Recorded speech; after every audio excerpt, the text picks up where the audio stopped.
भारतीय प्रधानमंत्री नरेंद्र मोदी का लक्षद्वीप दौरा, वहां के खूबसूरत नजारों के बीच उनकी तस्वीरों और वीडियोस पर मालदीव के 3 मंत्रियों की अपमानजनक टिप्पणियां और उसके बाद भारतीय लोगों के गुस्से के उबाल के बीच बाइकॉट मालदीव के ट्रेंड होने के बाद से ही प्रधानमंत्री मोदी की लक्षद्वीप यात्रा लगातार चर्चाओं में छाई हुई है। लेकिन इससे पहले भी देश के एक पूर्व प्रधानमंत्री का लक्षद्वीप दौरा बेहद चर्चाओं में छा गया था। उन पूर्व प्रधानमंत्री का नाम था Rajiv Gandhi.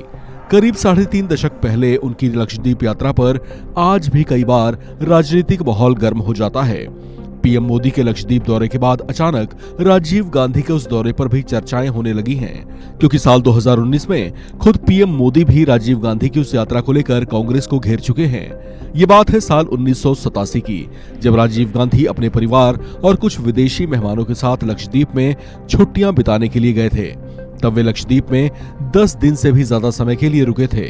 India today magazine की एक रिपोर्ट के मुताबिक कुछ भारतीय और कुछ विदेशी मेहमानों के साथ राजीव गांधी केरल के कोचीन से लगभग 465 किलोमीटर दूर लक्षद्वीप के बेहद खूबसूरत द्वीप बंगाराम पर पहुंचे थे।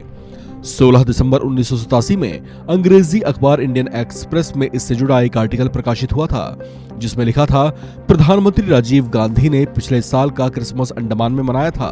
वो इस साल यानी 1987 के क्रिसमस की छुट्टियां अपने कुछ इटालियन रिश्तेदारों और दोस्तों के साथ लक्षद्वीप के एक निर्जन द्वीप पर बिताएंगे। इस रिपोर्ट में यह भी लिखा गया था कि इंजीनियर और कर्मचारी आधुनिक सुविधाओं के साथ उस द्वीप पर हेलीपैड और अस्थायी हट्स का निर्माण कर रहे हैं। इस द्वीप पर नारियल और मछलियों को छोड़कर सभी चीजों को मुख्य भूमि से लाया जाना है, जो यहाँ से लगभग 200 किलोमीटर से 400 किलोमीटर की दूरी पर है। यहाँ लाने के लिए हर चीज को एयरलिफ्ट करना पड़ेगा, जिसमें कुक, पानी, जनरेटर, वेटर और सुरक्षा कर्मी भी शामिल हैं। राजीव गांधी की लक्षद्वीप पर वो छुट्टियां राजनीतिक गर्मागर्मी की वजह बन गई थीं। कुछ विरोधी दलों ने उन्हें जमकर घेरा था और साथ ही उनकी आलोचना भी की थी। इसकी मुख्य वजह थी भारत के जंगी बेड़े आईएनएस विराट का कथित तौर से इस्तेमाल किया जाना। कुछ विरोधी नेताओं की ओर से आरोप लगाए गए थे कि राजीव गांधी की उन छुट्टियों की वजह से उनकी वीवीआईपी सुरक्षा में बड़ा खर्च हुआ था।